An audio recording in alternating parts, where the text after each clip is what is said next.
काके ताऊओं ने जो जिंदगी जीनी थी वो जी ली। अब बारी हमारी है कि हम अपनी जिंदगी को किस तरीके से जी रहे हैं, हम अपनी जिंदगी में किस तरीके से खड़े हैं और हम अपनी जिंदगी को किस ओर लेकर के जाना चाह रहे हैं।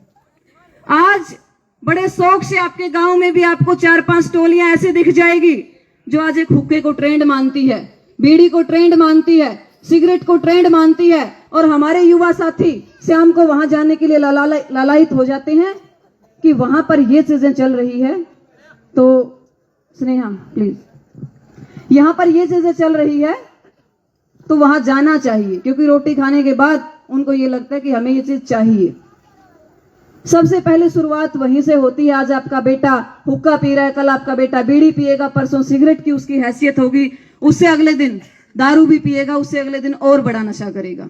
शुरुआत कहां से होती है? हमारे परिवार से होती है। बच्चा 7 या 8 साल का होता है और हम कहते हैं भर लिया बेटा हुक्का, छोरा हुक्का भरण जोगा हो गया। जो बेटा हुक्का भरेगा वो 4 घूंट होके की मारे भीगा, और जो 4 घूंट होके की मारेगा अगला दिन उसके लत भी लागेगी। अगर आप हुक्का पियो हो तो अपने पूर्वज, अपने बेटा बेटियों से, अपने भविष्य से ये उम्मीद मत करियो कि आपका बेटा हुक्का नहीं पिएगा। यदि अपने बेटे का हुक्का, बीड़ी, सिगरेट, दारू, गुटखा, पान मसाला ये छोड़ना है, छुड़वाना है, तो सबसे पहले अपने से शुरुआत कीजिए और अपने घर में उस चीज को बंद कीजिए, तब जाकर के ये चीजें चलेगी। हम कहते हैं ये चलन है, बैठक का हिस्सा है। बैठक का हिस्सा तब हुआ करता था जब हम साथ बैठ करके आपस में बातें करते थे। मैं कहती हूं नशा करना है तो बहुत बड़े बड़े नशे कीजिए। नशा कीजिए आप पढ़ाई का, नशा कीजिए खेलों का, नशा कीजिए जो अपने मंजिल अपने दिमाग में सोच रखी है उसको पाने का, और नशा कीजिए अपने भविष्य को बनाने का। नशा कीजिए खेलों में जाकर के ओलंपिक में जाना और मेडल लेकर के आना और फिर पूरे गांव से माला डलवाना। मैंने कोई इतना बड़ा काम नहीं किया कि वहां से मैं गुजरी और 4 मालाएं मुझे डाल दी, मैं बड़ी खुश हो जाऊं कि मैंने बहुत बड़ा काम कर दिया। बिल्कुल नहीं किया। जैसी आप हो वैसी मैं हूं, लेकिन थोड़े से टीच है मेरे मन में। आप लोग बोलना तो जानती हैं, आप लोग लड़ भी सकते हैं, आप लोग अड़ भी सकते हैं, लेकिन लड़ने और अड़ने की जगह गलत चूज करते हैं आप लोग। आप लोग लड़ते हैं गली में कूड़ा मेरे घर के श्याम इतना डंगा क्यों गेड़े बेबे, आप लोग इस बात पर अड़ते हैं। छोरा बहू की कई पचाला है, आप लोग इस बात पर अड़ते हैं। फलानी लुगाई मेरे बारे में यह बात कह क्यों कर गई, आप लोग इस बात पर अड़ते हैं। अड़ना कहां चाहिए? आपके गांव में मैंने पीछे एक वीडियो देखी थी, आपके गांव के युवा साथी ने बना रखी थी, सवाल किए थे बड़े अच्छे। मैं ज्यादा सा उस मुद्दे पर बोल नहीं सकती, लेकिन बोलने की कोशिश करूंगी जैसे तैसे मेरे से हो पड़ेगा। एक वीडियो बनाई कि मेरे गांव का कोई युवा साथी इस गांव में नहीं है, कल उसी एमएलए को, जो पूरा एमएलए हमारे हल्के से था, कल उसी एमएलए को ट्रैक्टर पर लेकर के एक रथ की तरह उस ट्रैक्टर को सजाया गया और दोबारा से गांव में लेके आया गया। आप लोग टांग खींचते हो अपने गांव के युवाओं की कि उसने यह वीडियो बना क्यों दी। जब तक हमारे मन से, हमारे बीच में जो लोग आते हैं उनसे हम सवाल नहीं कर सकते, उनके सामने अड़ नहीं सकते कि भाई पिछले 10 साल आप लोगों ने राज किया, क्या मेरा गांव लिंक रोड पर बसता है, आज तक 2 बसों की सुविधा कर पाए? मेरा गांव लिंक रोड पर बसता है, मेरे गांव की बेटियां सुबह सुबह जब बस में चढ़ती है तो क्या हाल होता है उनका, कभी सवाल किया? उनको बोलना, आपकी बेटी थार लेकर के कॉलेज में जाती होगी, लेकिन हमारी बेटियां जब बस में चढ़ती है तो हमें पता है कि हमारी बेटियों पर क्या गुजरती है, और फिर हम कह देते हैं कि बेटियां खराब हैं, फलाना छोरा टोक दिया, तारी छोरी में कमी होगी। अरे शक पूरा देश करे अपने बेटा बेटी पे, एक बार विश्वास करके देख लो, इतिहास वो अपने आप रचते हैं। उनसे ऐसे ऐसे सवाल करो और उसके बाद आपको ये पता चलेगा कि हमारी बेटियां और हमारे बेटे क्या कर सकते हैं। आप लोग एक छोटे से बात का हवा बना देंगे, पड़ोसन तारा कान में आके न्यू कहेगी तारी छोरी फलाना छोरा की गैल खड़ी थी, छोरी की क्लास लगा दोगे, तड़कते कॉलेज में जाना बंद, फोन खोस लिया, नंबर चेंज कर दिया, बात करेगी 10 मिनट करेगी, 5 मिनट करेगी, 5 दिन उसने कॉलेज में को निकाला, डिमोटिवेट होकर छोरी पढ़ाई छोड़ के घर बैठ जाओगी। अरे तारे बड़कन है, पड़ोसी हमेशा घर बैठा देखना चाहे है। आज दुनिया इसीलिए दुखी नहीं है कि उनके बेटा बेटी कुछ कर नहीं पाए, आज दुनिया इसलिए दुखी है कि आपके बेटा बेटी बहुत कुछ कर गए, और ये आपको ये बात समझनी पड़ेगी। आपको इन बातों पर विचार करना पड़ेगा। मैं हमेशा कहती हूँ कि मैं नीडर होके चलूंगी जो थोड़ी सी समझदारी और मैं पढ़ भी जाऊं बढ़ भी जाऊं जे बेटे संस्कारी हो। जिस गली तक मेरा आना जाना परमानेंट है, एक नहीं मेरे भीतर आवा बहुत घने कमेंट्स है, क्यों उन कमेंटा में भी यह गलती मारी हो और मैं पढ़ भी जाऊं बढ़ भी जाऊं जे बेटे संस्कारी हो। आज हमारे देश के बहुत बड़े बड़े नेता, हमारे प्रदेश के बहुत बड़े बड़े नेता बयान देते हैं कि सारे किल की मार हमारे भाई हैं। आप उन नेताओं से जाकर के एक बार पूछना कि तारीफ लुगाई ना खड़े कर दो और हम 10 युवाओं ने खड़े करांगे और कोई किल की मारेगा तो फिर ही न तारा भाई बता दियो। लेकिन विडंबना यह है कि हमें गाड़ियां लेकर के उन लोगों के पीछे पीछे जाते हैं कि चलो आज फलाना नेता का काफिला हो रहा है और हम साथ चलेंगे। विडंबना ये है, हम सोचते नहीं उन बातों के ऊपर। चोरी न तो एक बात पर घर में बैठा देंगे, छोटी सी बात पर, छोटे से कमेंट पे, पड़ोसी की गई बात पे, लेकिन सवाल जवाब कोई किसी से नहीं करना चाहता। मैं एक बात बड़े दावे के साथ कहती हूं कि मात्र 18 साल तक आप अपने बच्चे को अच्छे संस्कार दीजिए, उसके बाद आप अपने संस्कारों पर विश्वास कीजिए। अपने बेटे पर विश्वास करने की आपको जरूरत नहीं पड़ेगी। यदि आपने अच्छी पोत तैयार की है, हो सकता है कि ये 10-20% संगत का असर पड़ जाता है, लेकिन संगत भी बदल जाती है कई बार जब आपने अच्छी पोत तैयार की हो, जब आपने अच्छे संस्कार दिए हो। मैं एक स्कूल में पढ़ाती हूं और स्कूल में मेरे पास इतने केस आते हैं कि हमारा बेटा रील्स देखता है, हमारा बेटा मोबाइल देखता है, रोता है। वो मोबाइल की लत किसने लगाई? मैं आपके गांव से मेरी भाभी है और वो भी जब उन छोरियों ने मोबाइल देवा तो मेरे को बड़ी तकलीफ है इस चीज से, क्योंकि हम उनका ध्यान वहीं पर मार देते हैं। 3 भतीजियां हैं मेरी और छोटी भतीजी जो है मेरी वो मात्र 9 महीने की 8 महीने की है। उसको भी ये पता है कि मोबाइल चीज क्या है।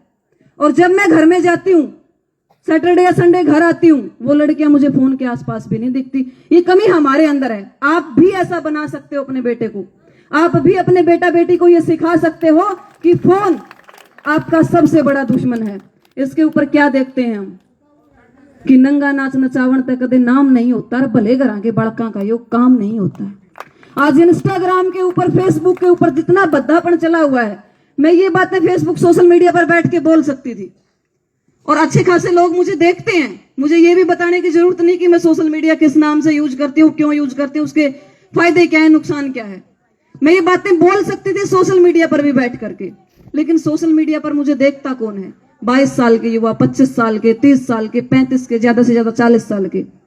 वो मेरे बड़े बुजुर्ग, वो मेरी काकी ताई जो आज भी जेब से कीपैड फोन निकाल करके एक पर्ची देती है और ये कहती है कि बेटा इसमें फलाने का नंबर होगा, उसके द्वारा फोन करिए। वो रील्स के माध्यम से मेरे विचारों को नहीं सुन सकती, इसलिए मैं आप लोगों के बीच में आती। भाई साहब ने कहा कि रिमन किसा स्वागत करना आप तेरा आज तू ब्याणा खेड़ा गांव में आने लग रही है। तो मैंने भाई को ये कहा था कि भाई मेरा स्वागत आप बहुत अच्छे से करते हो, आज फोकस साक्षी को किया जाए, एक नई लड़की से इस गांव को ये रूबरू करवाया जाए कि बेटियां ऐसी भी होती है।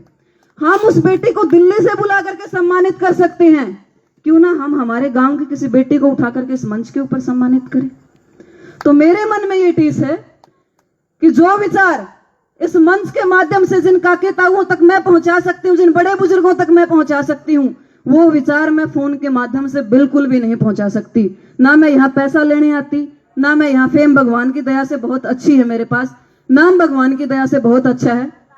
लेकिन मैं यही कहना चाहती हूं, जितनी भी बात मैं यहां रखती हूं, उन बातों में से यदि 2 लोग भी, जितने भी 200 या 300 लोग यहां बैठे हैं, 2 भी यदि पल्ले गांठ मार के जाएंगे ना, तो मुझे ये लगेगा कि मेरा गांव ब्याणा खेड़ा में जाना सफल हुआ।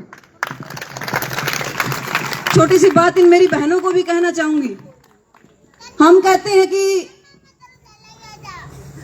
इधर आ जा बेटा, आओ माइक से बोलना जो बोल रही हूं। मैं ये चाहती हूं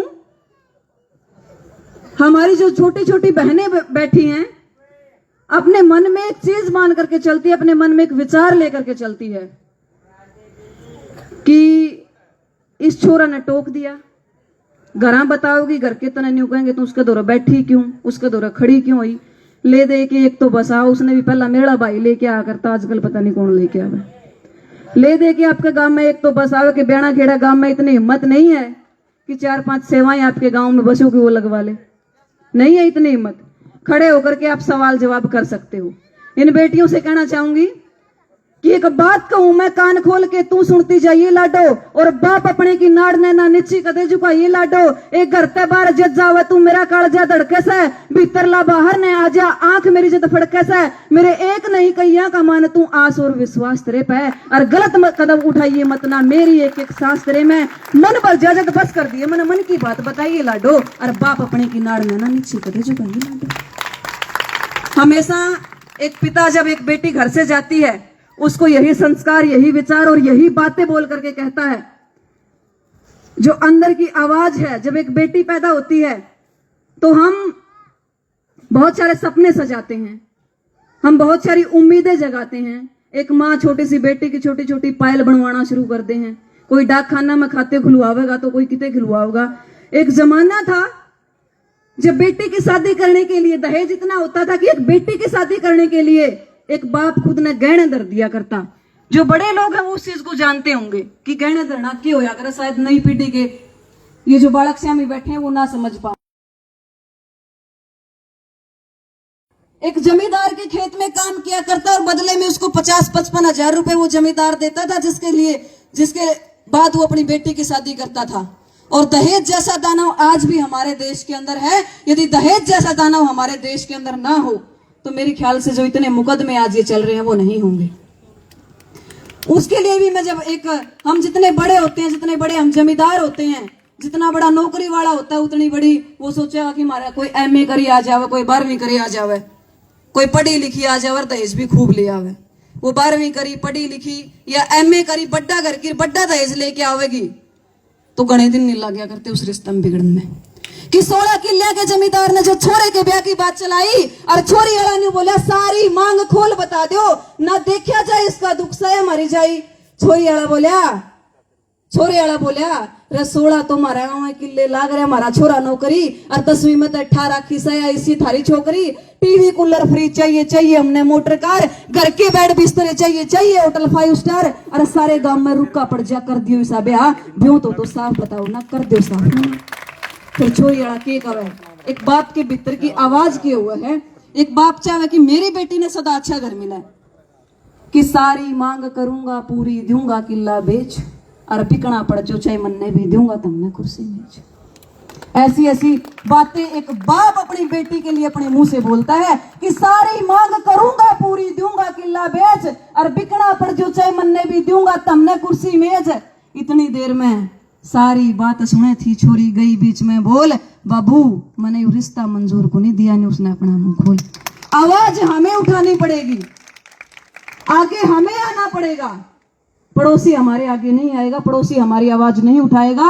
पड़ोसी वो एक आईना है जो बैठ करके आपका मजाक बनाएगा कि काल तक देवे थी गोवा हमारी बहू इतनी चीज ले आई, इतना सामान ले आई, और वो सामान आज पिकअप में पैक होके जाता दिखे 15 लाख में। किसी का फैसला हुआ, किसी का 20 लाख में हुआ है, और गांव का में इज्जत मरे वो अलग था। अंत में थोड़ा सा एक मुद्दा, आज हाल फिलहाल का इलेक्शन का चल रहा है। सुरेंद्र भाई फोन में थोड़ा सा बंद कर ले। हाल फिलहाल में एक इलेक्शन का मुद्दा चल रहा है, और उस इलेक्शन के मुद्दे पर मैं थोड़ी सी बात आपको अपने तरफ से कहना चाहूंगी। मैं ये नहीं कहूंगी किसको वोट देना है, किसको